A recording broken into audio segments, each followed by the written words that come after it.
I hope I can win to help more older women and support, because I really enjoy the game. Changing history. That's the goal Natalia Gietler set for herself in life. But the young woman didn't dream of just shining anywhere. No, she wanted to be successful at football. While she's managed to do it, it's been thanks to a lot of hard work and determination. Because for women to succeed in such a traditionally masculine environment, it's far from easy. To succeed, the Brazilian had to overcome a lot of challenges and dismantle many prejudices. So, if you have a burning passion for something, don't care one bit about what society thinks. Follow your instincts and take inspiration from Natalia Gietler's brave journey.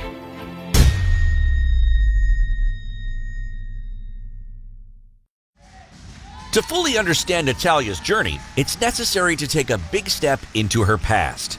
Destination: Rio de Janeiro on June 4th, 1987.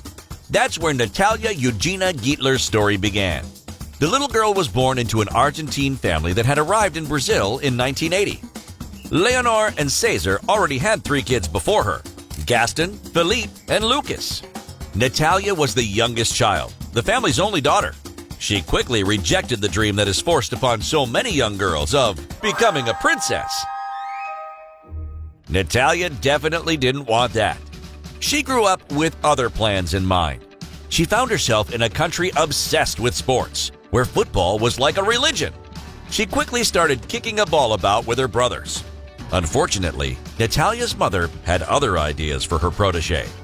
She played tennis since she was 4 and was good at it too. So, her mother really encouraged her to take this career path.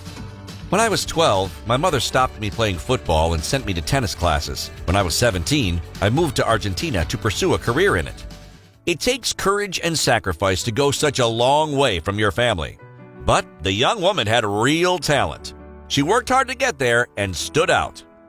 Thanks to her hard work, she was one of the best 450 players on the planet. At that moment, Natalia had everything needed to soar. She was young, traveling the world and living her dream. Except, hitting a yellow ball wasn't really her dream. At 22 years old, the Brazilian made a radical decision: to drop everything for football. While I was still playing tennis, I used to spend my holidays in Brazil.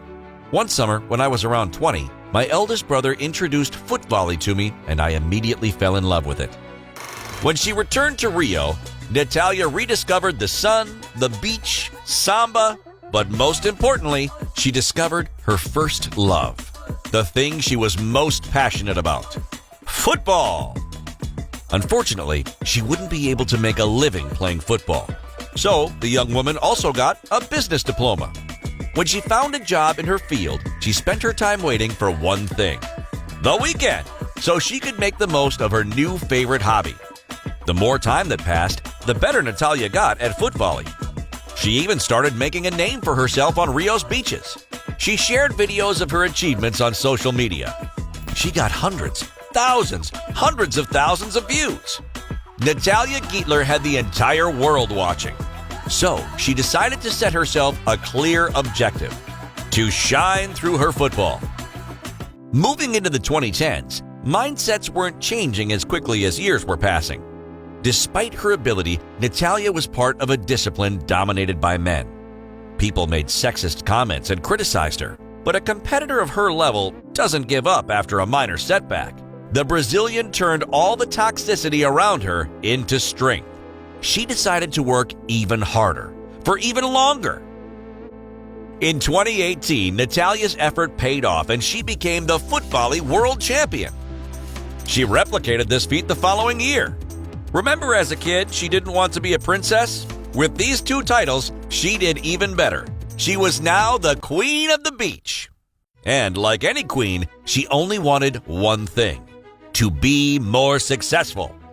To do this, she began playing Tekball, an innovative sport that combines football and table tennis. But during her first international tournament, she noticed a lot of things. There were only 3 women out of 80 people involved in the doubles. When I got there, people looked at me like I shouldn't be there. I didn't feel respected. Once again, the Brazilian ignored this. She had the perfect response with her teammate. Natalia played a great tournament and proved her mental toughness. But then, when we started winning and people were like, okay, she can play, we came fourth. By the time I went home, people were asking to train with me, being nice. I felt like I'd earned credibility, broken taboos. The young woman had taken a step forward, but she wanted to go even further. She set herself a new objective for 2019, to become the Teqball World Champion. She spent hours training, for months. She gave her all so that she would be ready.